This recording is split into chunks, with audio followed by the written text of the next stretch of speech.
Hi friends, நாங்கள் இன்றைக்கி எங்களோட தாத்தாட வீட்டிலேருந்து கொண்டு வந்த சாமான்கள்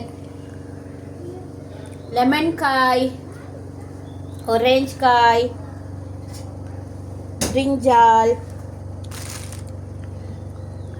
தம்பலை, பயற்றங்காய்,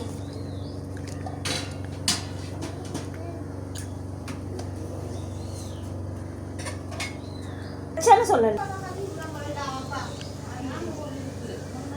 கச்சானு கொண்டு வந்துக்கிறோம். இது அவிச்சு சாப்பிட்றது. இதுதான் நாங்கள் எங்களோட ஊருக்கு போயிட்டு எடுத்துகிட்டு வந்த சாமான்கள்.